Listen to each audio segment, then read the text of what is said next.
और शुक्रवार के दिन माता लक्ष्मी के लिए अग्नि में आहुति दीजिए। महाराज, शाम के समय पर सूर्यास्त के पहले शिव महापुराण की कथा कहती है, अग्नि पुराण कहती है, नर्मदा पुराण कहती है, लिंग पुराण कहती है कि बेलपत्री के वृक्ष के नीचे, नीचे तो नीचे वो भी जाने तो यहां तक वर्णन किया शिव महापुराण में तो कि बेलपत्री का जो फल होता है ना, बेल फल जो होता है, कहते हैं अगर किसी व्यक्ति के यहाँ लक्ष्मी की कमी होती है, संपदा की कमी होती है, जिसके यहाँ पैसा नहीं आता, धन नहीं आता, तो बेल का जो फल होता है, बेलपत्री का जो फल होता है, उस फल के गूदे को, बेलपत्री के फल का गुर्दा निकाल लो, सुखा लो, गाय के घी में उसको डुबो लो और शुक्रवार के दिन माता लक्ष्मी के लिए अग्नि में आहुति दीजिए।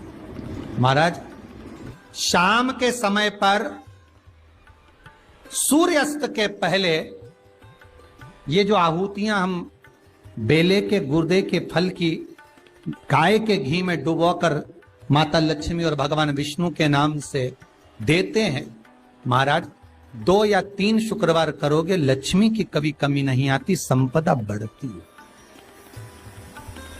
एक प्रयोग और कर देखना, कभी अगर मौका मिले आपको तो प्रयोग कर देखिए। लिंग पुराण के अंदर लिखा हुआ है, शिव पुराण में, लिंग पुराण में और स्कंद पुराण में कहा गया है कि अगर किसी ने बेले के फल का अगर थोड़ा सा भी गुर्दा पाया है, बेले के फल को खाया हो या बेल का रस पिया हो या बेल के फल का जूस पिया हो, अगर वो व्यक्ति का अनायास किसी कारणवश प्राण भी छूट गए हो, तो शिव महापुराण की कथा कहती है कि 27 दिन तक वो बेल के फल का रस उसके नस नस में रहता है, तो उस व्यक्ति को यम नहीं छूते, वो कैलाश पर निवास करता है। मर भी जाता है तो अधोगति में नहीं पड़ता, नरक नहीं भोगता, वो बैकुंठ पद का कामी हो, बैकुंठ का निवासी।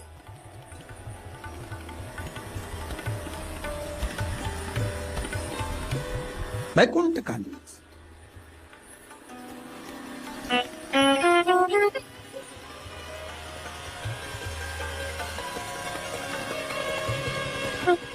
ये जो शिव जी को चढ़ती बेलपत्री हुई, शमी पत्र हुआ, मदार का पुष्प, आंकड़े का जो पुष्प हुआ, ये सब साधारण नहीं है। साथ शंकर का एक एक गुण तत्व ग्रहण करने वाले, शंकर का अनुमोदन करने वाले, शिव को एक एक वस्तु जो चढ़ने वाली साधारण नहीं।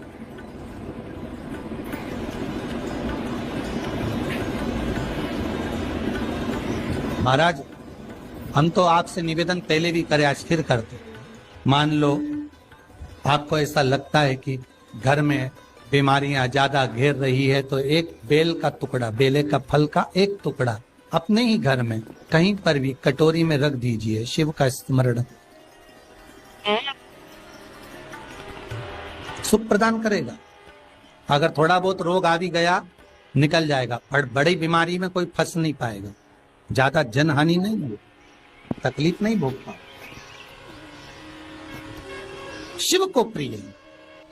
फिर वही स्कंद पुराण का संवाद आ गया। बेलपत्री के वृक्ष की जो जड़ होती है, उस जड़ के अंदर 33 कोटि देवताओं का निवास होता है। 68 करोड़ तीर्थ बेलपत्री के पेड़ के नीचे रहते हैं। 68 करोड़ तीर्थ मात्र बेलपत्री की छांव में, बेलपत्री के नीचे विराजमान होते हैं। अगर आपके मन में कभी कभी भाव उत्पन्न हो जाए ना कि मेरे को कहीं तीर्थ करने जाना है और अभी मौका नहीं मिल रहा, तीर्थ जाने का, अभी तो लॉकडाउन चल रहा है और अभी सब दूर बीमारी फैली हुई है, कहीं नहीं जा सकते, तो जब लॉकडाउन हट जाए, बीमारी समाप्त हो जाए और तीर्थ जाने का मन करे, तो किसी बेलपत्री के पेड़ के नीचे 5 मिनट जाकर बैठ जाए।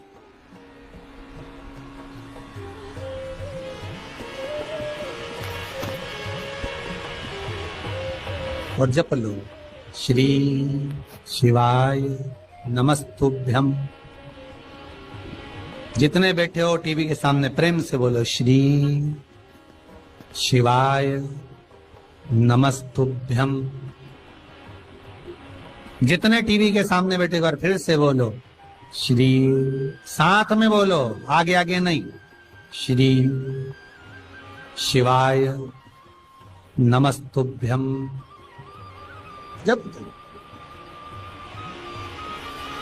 जब तुम्हारा मन करे मुझे चारों धाम जाना है, जब तुम्हारा मन करे कि मुझे काशी जाना है, जब तुम्हारा मन करे मुझे उज्जैनी जाना है, जब तुम्हारा मन करे कि मुझे ओमकारेश्वर, मुझे सोमनाथ जाना है, भीमाशंकर, बैद्यनाथ, मल्लिकार्जुन जाना है, केदारेश्वर जाना है,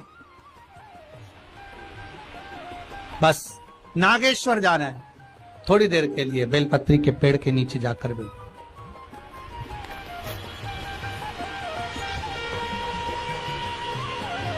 68,000 तीर्थ सब बेलपत्री के वृक्ष के नीचे विराजे।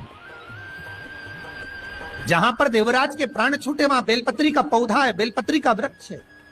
हिंदू धर्म में आज भी रीति है, मरने वाले व्यक्ति, अब तो ये कोरोना महामारी में ना गाड़ी में भरे ने लेकर चले गए और जला दिया, पर पहले जो नियम था शास्त्रार्थ के अनुसार, जब कोई व्यक्ति मरता था उसको कंधे पर लेकर जाते थे, तो ले जाने के बाद में बीच राह में एक स्थान ऐसा आता था जहां पर अर्थी को उतारते थे, विश्राम स्थल पर उस अर्थी को उतारा जाता था। और वो केवल विश्राम स्थल ऐसे नहीं होता था, वहां पर बेलपत्री का पौधा होता था, पेड़ होता था, उस बेलपत्री के वृक्ष की छांव उस मुर्दे पर भी पड़ जाती थी तो उसको यम की कैद नहीं भोगना पड़े, उसको यम की कैद, यम की तृण नहीं भोगना पड़े।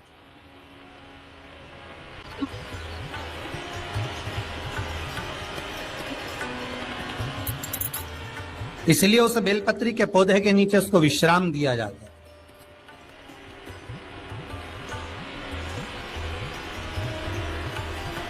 बेलपत्री के पौधे के नीचे उसको विश्राम दिया।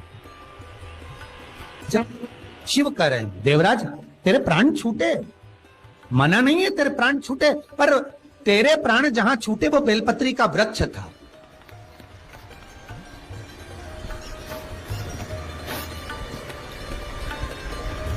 और अब तुझे यहां नहीं रहना है, अब तुझे कैलाश पर रहना है।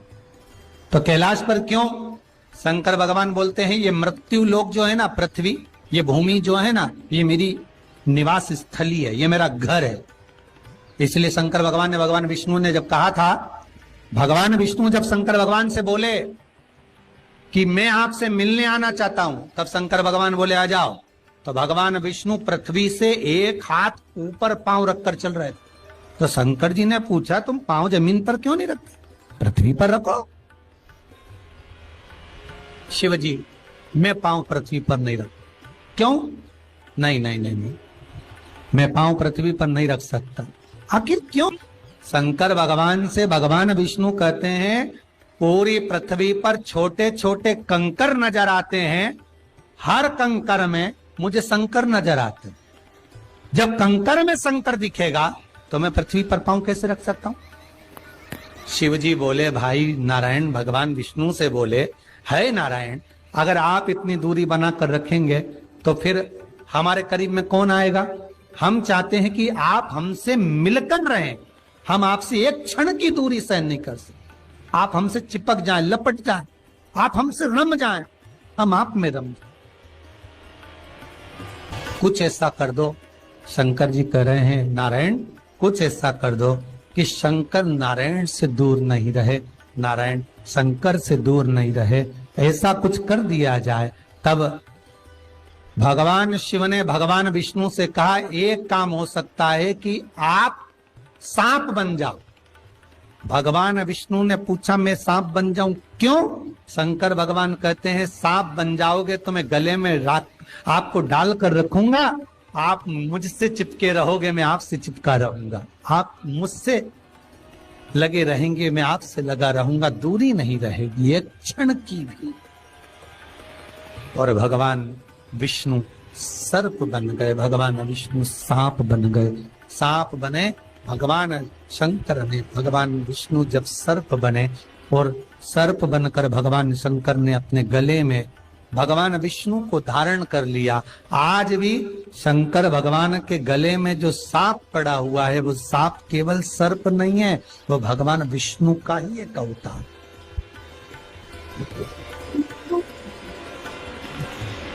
वो भगवान विष्णु का एक स्वरूप। शंकर भगवान के पूरे शरीर पर 6 सांप हैं। कितने सर्प हैं? 6।